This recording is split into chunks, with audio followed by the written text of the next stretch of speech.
Nzikiza nnyo awalaba omukutu gwaffe ogwa Press Times mukutu mulungi gukuwa ebyafaayo bya Buganda gyevudde ne gyeraga Buganda bweri nakati lwaki kabaka ayitibwa Baffe lwaki kabaka ayitibwa Cuucu nja kujja olunaddako nga mabuli ebitibwa bya kabaka byonna kyava ku kibuli kimu babuli lwaki kabaka yajja bwati lwaki kabaka yajja bwati kati okudda ku mulamwa mwambuuza ekibuuzo olwasembayo lwaki kabaka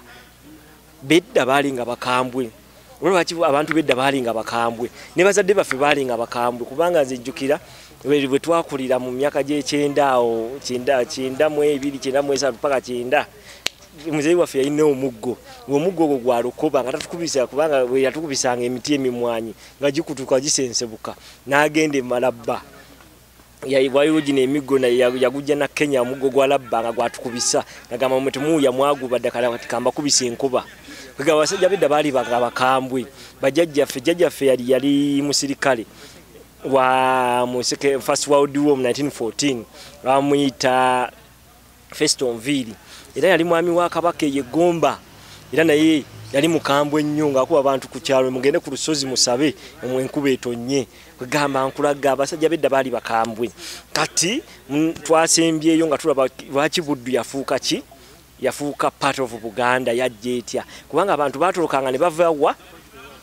ne bava eno emawokota e Buganda ne bagenda e Bunyoro mu Buddu Bunyoro yali ekyali banya Buddu yali ekyali part of Bunyoro kati nga bakiyita buddukiro nti abantu abazize emisango eno e Buganda baddukira Bwera kubanga yali eyitibwa Bwera ng'ekyali under what Bunyoro nga yitibwa Bwera was part of Bunyoro Kingdom kati ngeyo osala Katonga liva Katonga okudde eri bayita Bwera kati nga abantu abaddukire ne bagamba baddukiddewa Bwera bwali buddukiro nga abazikuze emisango eno emawokota ebusiro ebusuju baddukira wa Bwera kati nga basala liva Katonga ne badduka eri kati basala ne baddukira Bwera ne kifuuka buddukiro kati buddukiro si kabaka oba kabaka Jjunju nawulira obusungu nagamba neyo njabba kimangayo nze omuntu wajiza omusango alina okubonerezebwa njabba kimangayo n'akwatejje n'alumba Bwera n'agikuba ekyali ekifo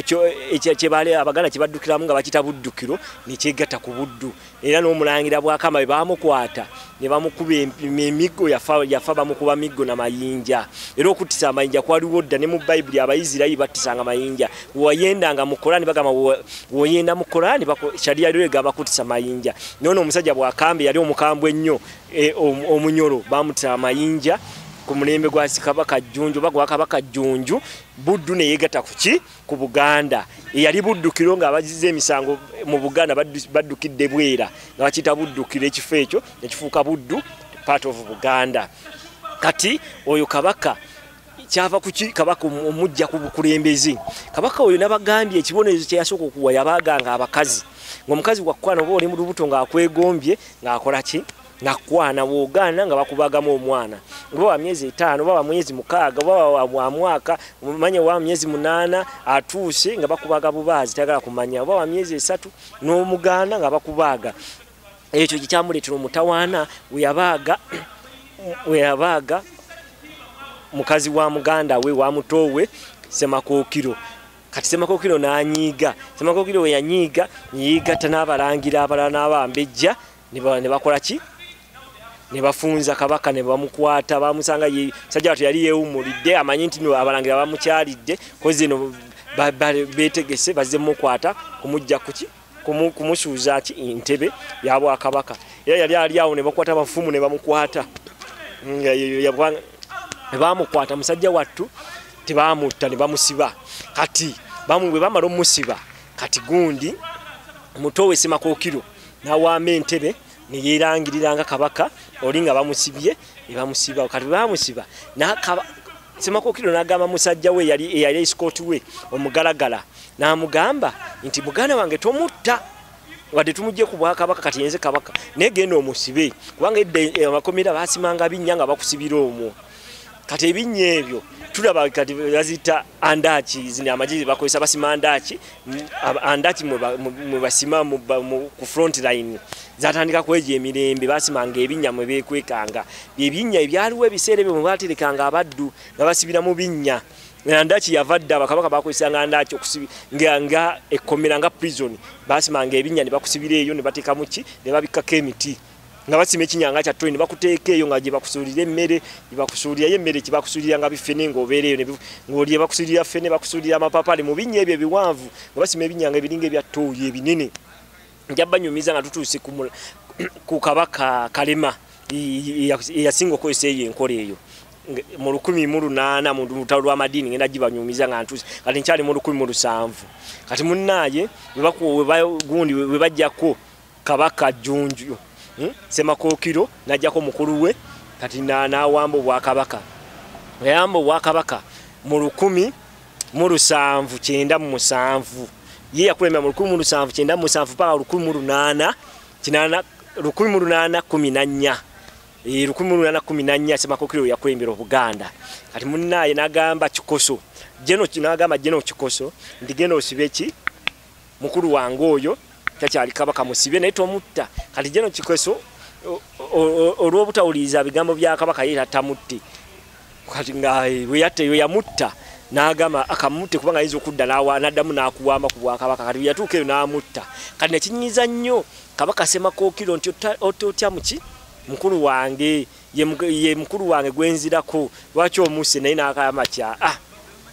nagamba nalangirira olutalo ku Kikoso nagamba ab'ekika kya Kikoso bonna bengana n'ab'emikwano bonna ngenda batta kati munnaye Kikoso gwe basooka okutta kati aba family ye naye n'agitani kugitta Ssemakokiro n'atandika okutta ki family ya Kikoso yani mukwano gw'enfira mulaga eyamuyamba okuwunzika ki okuoverthrowinga kabaka ani Junju munnaye n'atandika omutta abantu balaba kabaka ki atandise obatta ne badduka kati ngenda kubuulira obukambwe bwe bwaviira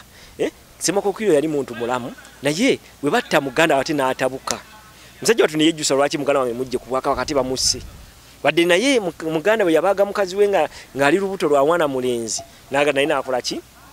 namutta niye yali yagala kola revenge yakutta ki obusungu laba mwangambye mwamuzize ekibuzo waki kabaka bali nga bakambwe kabaka kye yasinga obukambwe kati mwe mujja kusala mujajinge mweno bakabaka bonange nonze bakabaka bakambwe nebibakola byabafuula obukambwe kati ono yasala okutta emikwano family n'emikwano ya Genowe oba omusajja we mukwano gwe nnyo Kikoso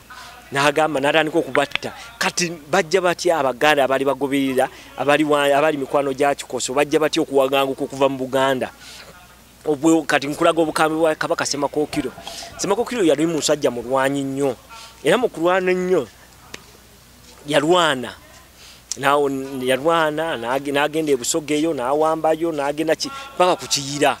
Kyagwe ebitundu bya Kyagwe byonna ne byegata kuki ebisinga ne byegata ku Buganda bitali wansi wa Buganda n'ebitundu ebimu ebya Bulemeezi ebimu byali tebiri wansi wa Buganda ne byegattako kuba nabagambye nti bakolanga aggression ne bawamba Ebunyoro ne bakomyawo nga agressinga ne bakola ki invasion zezagwanga tiro balumbye Bunyoro ate Bunyoro ebazize ezeme wambye ekitundu ne ekyeddiza we bityo tuvuga bakabaka bangi njja kugamba nti kabaka na Kibinge yali mu 14 the downfall of Chwezi Empire ndi yalwana nnyo nagazi ya Buganda ate je we yamala okuvaawo Kibuko Mubale we yamala okufa naye nafa ali ne baddamu Abanyoro ne wochupayiga ebitundu bya Buganda bibali bawambi ate we batugamba aggression zalinga vice versa nti mpamba nkuwambe kati mujja kuwebuuza lwaki agamba nti nno kabaka Ssemakokiro yawamba ebitundu ebyo ate naddamu n'abyeddiza bali babiwamba bajjaje babiwamba Bunyoro n'ebyeddiza naye naddamu n'abiwamba we butyo yali gundi order of the day nti mpamba nkuwambe ali musajja obusungu bwa Ssemakokiro yasooka n'abuteeka ku eno family ya Kikoso n'awamba n'ategera ngatta abantu ng'abatira mu binnya ebyo ng'abasiba ne basima enkambi ebyo gundi indaki ezo abamaje bazi mu Kiswahili bazita gundi ndaki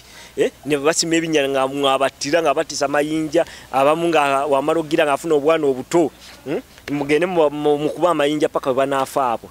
naye watu bwe yakolanga kati abantu ne bazibula ne bagamba naye tunaabira muno Ssemakokiro taatutte nnyo taliko kuwanganguka tudduke kati munaye badduka abasooka badduka abasooka okudduka baaliwa muwulira bunyabuguru kiri eyo fight over Ankole buli eyo bushenye eyo ntungamu eyo abantu abaganda abaddukira Ankole abaddukira Nyabuguru bebayita abanyaruguru bava walo ku mulimu Kabaka Ssemakokero mu 1800 nga atandise okutta abantu ne baddukire abanyaruguru olw'obukambwe bwa Ssemakokero basaba badduke be baganda bali ebunyabuguru era bo abambogera Luganda n'amanya batumaga abaganda kati mwebuuza nti abanyaruguru bakiga oba Banyankole banda bawano baganda bava wano ku mulimu gwa Kabaka Ssemakokero ne ba gracing ne baddukira eyo olw'obusungu. They were escaping the rudeness, the dictatorship of Kabaka Ssemakokero. Tuvula badduka ne bagenda ne babunde ne babundira ne babunda eyo ebunyabuguru. They were refugees in Bunyabuguru. Era nakati bayitawo Bunyabuguru bali baganda beno bawankwa mu 1800 nga atandika. Kati abo mbabulidde waliwo n'abalala abawanganguka ne bava mu Buganda olw'obusungu n'obukambwe bwa Kabaka Ssemakokero ne bebayita abakenyi around Lake Kyoga. Abakenyi abali around Lake Kyoga abakenyi bagendanga bagenyi kati abantu batukeyo abantu ne babayita abakenyi. Kati mbabulira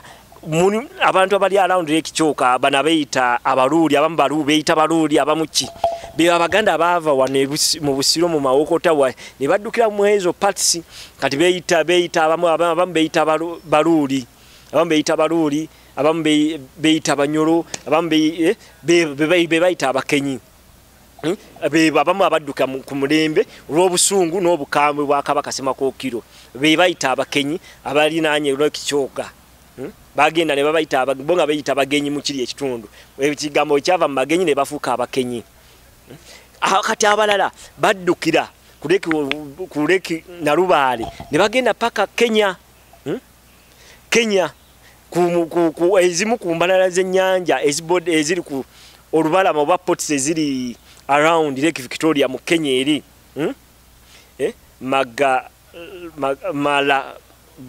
Malagamo. Well, that is a good pronunciation. Nkirabiddemu ebitundu ebyo byonna abaddukirayo bakola ki bali baganda. Pronunciation njaggibawa naye be bamu abaddukira eyo era mbagamba nti abaganda bangi abali Kenya tuvula abakenya abamu baganda baffe abali eyo badduka mu 1800 before 1814 kweyo reign awo nga atandika 1800 awo 10 awo badduka ne baddukire Kenya. Kati mbagamba abasajja abakambwe baaliyo Kabaka Ssemakokero naye yali mukambwe mu ngeri ye. Musigale nga mulaba omukutu gwaffe Press Times, musubscribinge mugulayikinge ku Facebook, musigale nga mugwagala era mubuuze ebibuuzo byonna tujja